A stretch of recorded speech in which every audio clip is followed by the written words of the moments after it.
أعوذ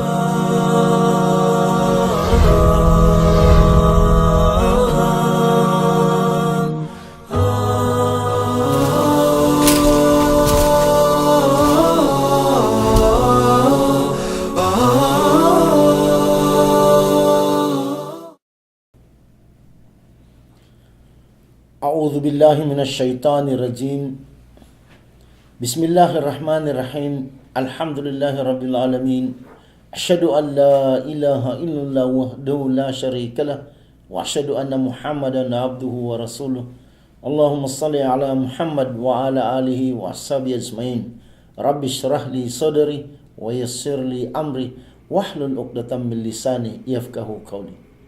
At mga kabayan, kailangan na babatiin ko kayo ng bati ni Jesucristo sa Hebrew at Aramaic, Shalom or Shalom Alaikum. At sa wikang Arabo, Assalamu Alaikum. Sa wikang Tagalog, sumainyo nawa ang kapayapaan.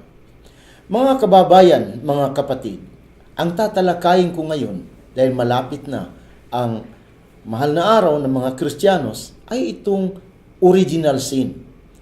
Ano talaga itong original sin at saan ito nanggaling? At sino ang gumawa nito?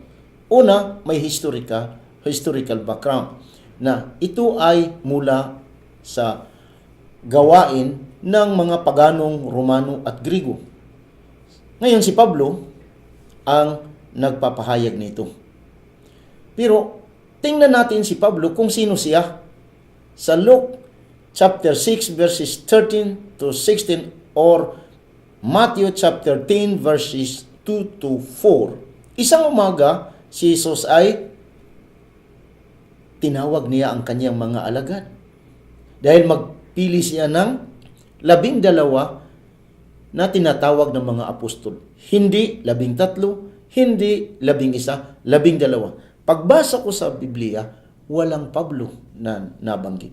Ibig sabihin, mga kababayan, hindi siya apostol. Marami namang mga pastor na nagsasabi, nandyan daw sa Acts, chapter 9, verses 3 to 5, na si Jesus daw ay nakita ni Pablo habang si Pablo ay naglalakad sa disyerto. Nakita raw doon sa ilang na parang liwanag at siya ay napatira pa. At nagsabi, sino yung Panginoon? Sabi daw ni Jesus, Saulo, Saulo, bakit mo ako inuusig? Sabi ni Pablo, anong gagawin ko? Pumunta ka doon sa Jerusalem at doon mo malalaman. Kaya nga si Pablo pumunta doon sa Jerusalem sa Acts 9 verse 26. Nagsumikap siya nung sumali sa mga apostol ni Jesus na 11 dahil lang isa napakuna. Ngayon, hindi sila naniwala sa sinabi niya na siya ay nakita niya si Jesus at hindi rin sila naniniwala na siya ay isang apostol. Natakot sila. Alam ba ninyo kung bakit? Hanggang ngayon, mula sa mga apostol ni Jesus, hanggang sa mga Muslim ngayon, hindi naniniwala sa balita ni Pablo. Bakit? Nagbabala si Jesus sa Bible. Makikita ninyo sa Matthew 24 verses 23 to 26 and John 16 verse 10. Ano ang sabi ni Jesus sa makatwid na pagkasabi? Kung sino ang magsasabi na nakita niya ang Kristo, huwag kayong maniwala. Magsasabi, andoon sa ilang, andito rito, even in his chamber, believe it not. Kahit nasa kanyang silid, huwag kayong maniwala. Dahil kahit ang mga banal, mga pinili, ay kanyang mapalihis dahil magpapakita siya ng kababalaghan. Ngayon, sabi ni Jesus, inulit niya, sinabi ko na sa inyo na kung sino ang magsasabi na nakita ni ang Kristo, huwag kayong maniwala because I shall go to the Father and ye see me no more. Dahil ako'y pupunta na sa Ama, hindi na ako ninyo makikita. See? Ibig sabihin, hindi siya apostol. Self-appointed. Ngayon, at siya ang founder ng Kristyanismo in 1 Corinthians 3 verse 10. Hindi si Jesus nagsabi, hindi si Jesus nagbigkas ng salitang Kristiyano at Kristyanismo, kundi si Pablo lamang at si King Agrippa. In Acts 26 verse 28, in Acts 11 verse 26, the word Christian was first mentioned in Antioch in southwest Turkey. They called the believers of Jesus as Christian. First in Antioch.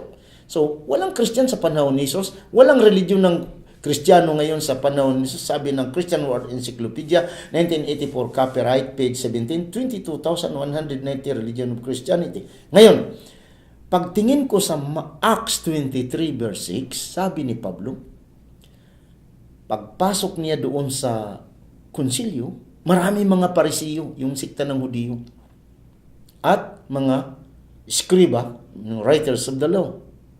Sumigaw siya ng malakas, "Brothers, I am a Pharisee and the son of the Pharisee." Mga kapatid, ako'y Parisiyo, ako'y isang Parisiyo at anak ng Parisiyo. Sabi naman ni Jesus sa Matthew 5 verse 20, kung ang pagsunod ninyo sa kalooban ng Diyos ay tulad lamang sa pagsunod ng mga Parisiyo at mga eskriba, hindi kayo makapapasok sa kaharian ng Diyos. Ang ibig sabihin, mga kababayan, mga kapatid, kung susunod tayo sa aral ni Pablo sa Biblia ng Christian bilang isang Parisiyo, hindi ka makapapasok sa kaharian ng Diyos. At mayroon pang sinabi ni Jesus sa makatwid na pagkasabi sa Matthew 23 verse 15, kung magpahikayat kayo sa aral ng mga Parisiyo, hindi kayo yung makapapasok sa kaharian ng Diyos, masahol pa kayo sa kanila doon sa impyerno.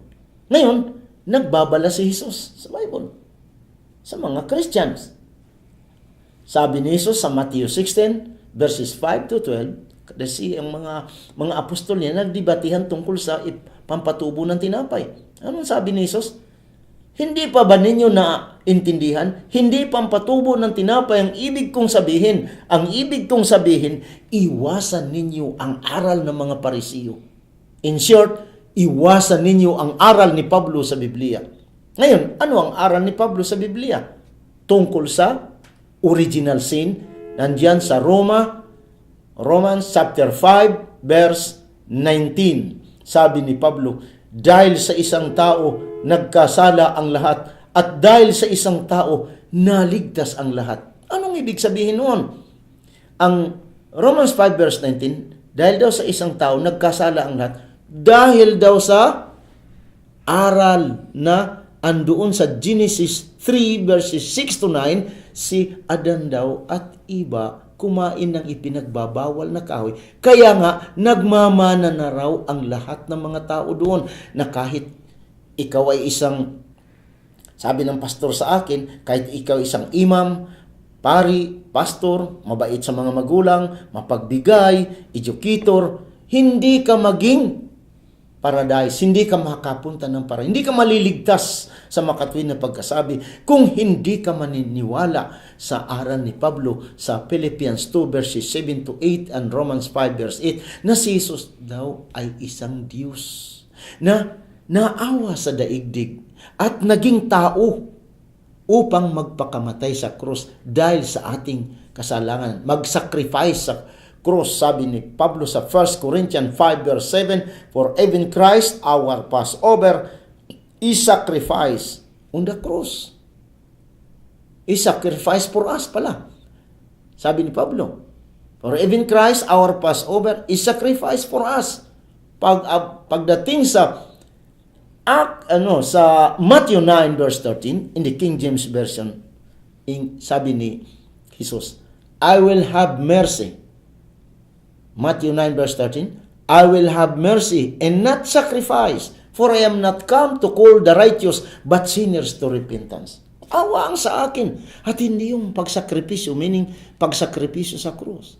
Dahil hindi ako pumunta rito upang tawagin ang mga matuwid, ngunit ang makasalanan upang pasisihin lamang. Dahil sabi ni Jesus sa Matthew 9:6, ako'y isang tao.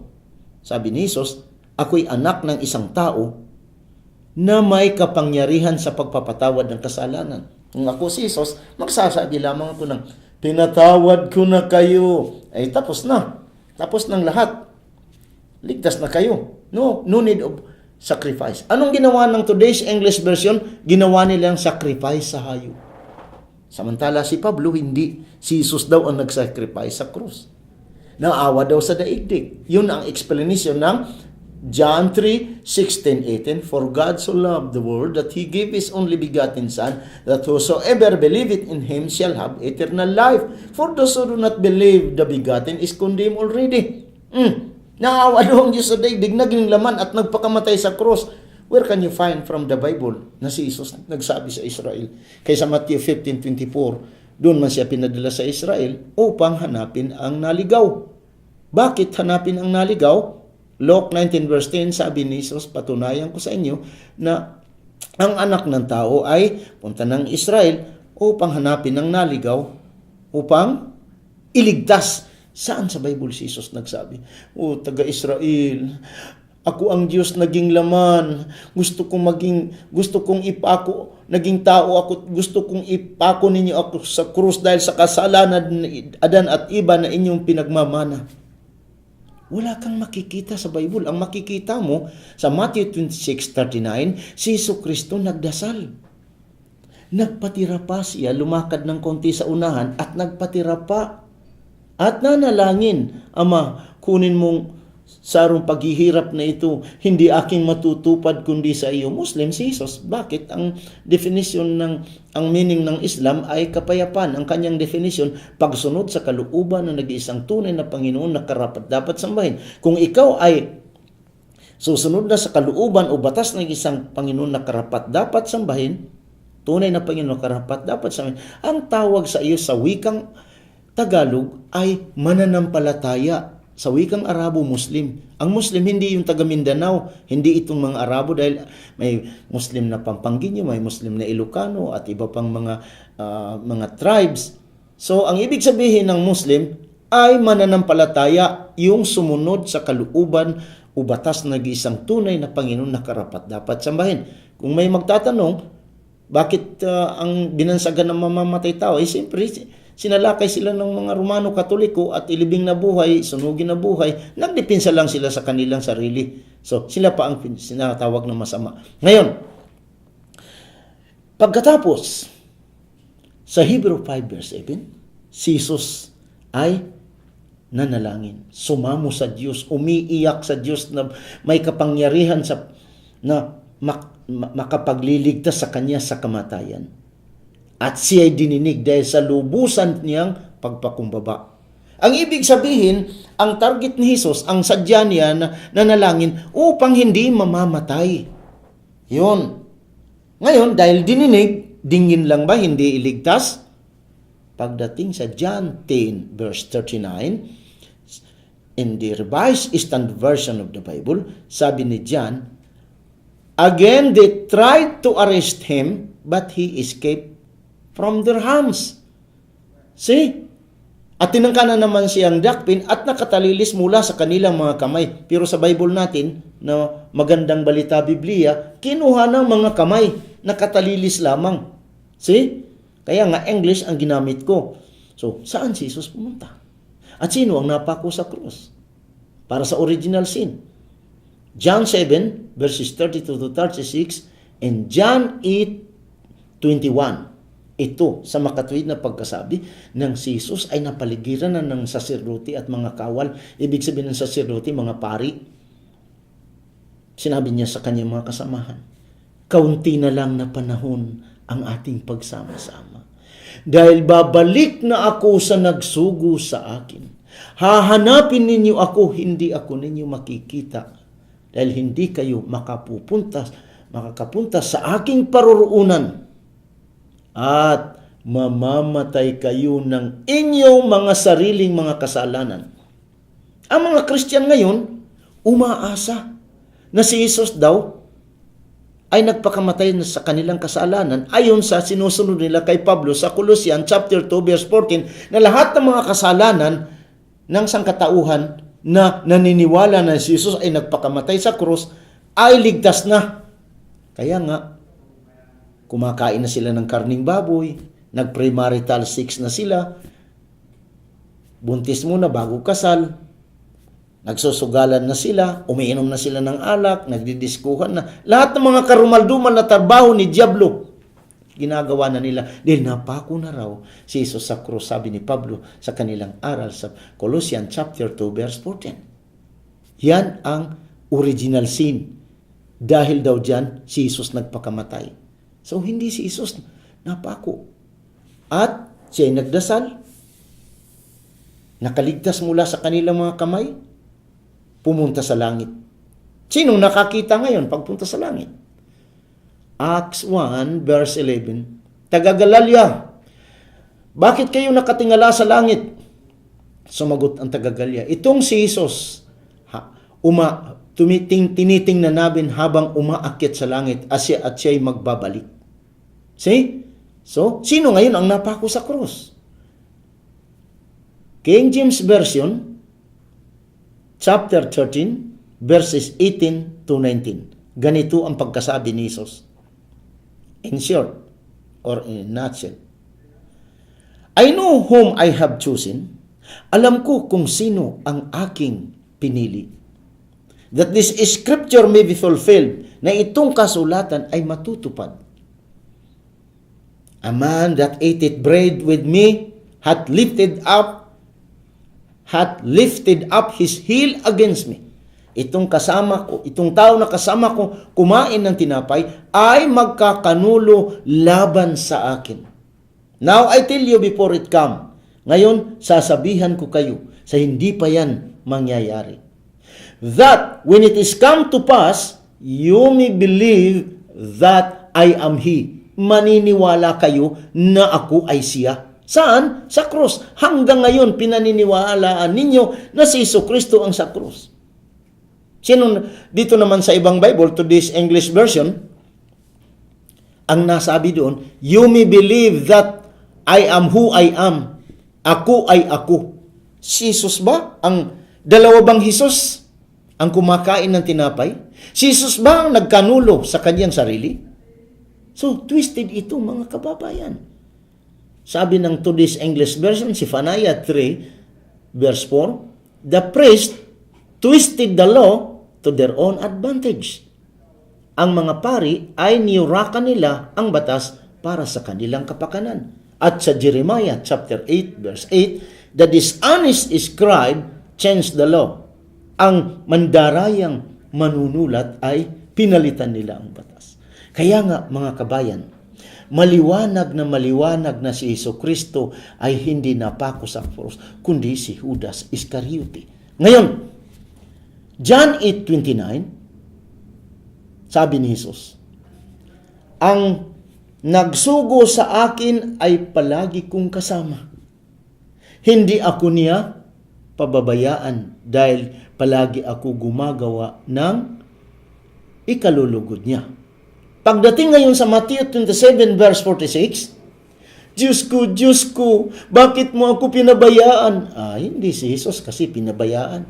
Hindi si Jesus magsisinungaling dahil sabi niya sa Bible in John 12:49, ang kanyang mga salita ay hindi sa kanyang kalooban kung ano ang kanyang isasabi mula yan sa Diyos. So, sa Numbers 23 verse 19, sabi ng King James, God is not a man that he should lie, neither the son of man that he should repent. So, ang Diyos ay hindi tulad ng isang tao na magsisinungaling. Si Jesus hindi sinungaling kasi ang kanyang salita ay hindi sa kanya. Lalo na sa aral sa John 7 verse 16 in today's English version, sabi ni Jesus, what I teach is not my own teaching, but it comes from God who sent me.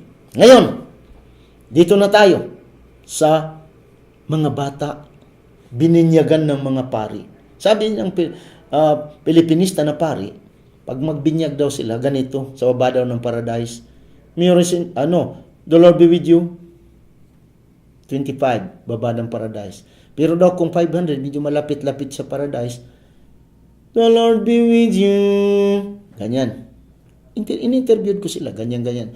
Kung napakahaba, thousand, sa gitna ng paradise para mawala yung original sin. The Lord be with you. Kabayan, tingnan mo diyan sa Hebrew 10 verse 11, sinabi mismo ng Biblia na kahit anong gagawin ng pari araw-araw sa bendisyon, yung hain-hain at ano pa diyan, hindi makapapawi ng kasalanan. Bible mismo ninyo ang nagsalita. So, kasinungalingan yan. So ngayon, bakit kasinungalingan? Si Jesus nagsalita sa Bible. In Matthew chapter 19, verse 14, sabi ni Jesus, "Huwag ninyong hadlangan ng mga bata na lalapit sa akin dahil sa kanila o ang tulad nila ay ang kaharian ng Diyos." Para sa kanila, ang kaharian ng Diyos ang tulad nila. So, kahit mga bata, walang original sin. Si Jesus na mismo ang nagsalita. Ngayon, Matthew 5 verses 17. Lastly, Matthew 5 verses 17 to 18. Sabi ni Jesus, "Huwag ninyong akalain na ako'y pumunta rito upang pawalang bisa ang mga aral ng mga propeta na nauna pa sa akin at ang kautusan. Magwawakas man ng langit at lupa, walang pawalang bisa hanggat magaganap ang lahat." So, ano yung nakautusan?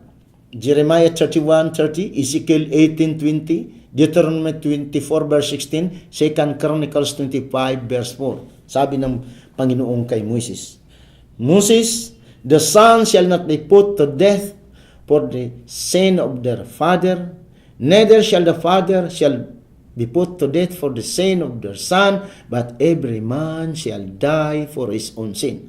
Moses, ang anak ay hindi maaring patayin dahil sa kasalanan ng ama. Ni ang ama papatayin dahil sa kasalanan ng anak. Ang nagkasala lamang ang dapat patayin. Kaya nga si Jesus sa John 8:21, sabi niya, "Yayaon na ako at mamamatay kayo ng inyong sarili mga kasalanan." Kaya nga nakapagsabi si Jesus sa John 10 verse 38, "Pag hindi kayo papasan ng inyong sariling krus at susunod sa akin, hindi kayo bagay sa akin." Meaning, ikaw lamang ang magpapasan ng inyong krus.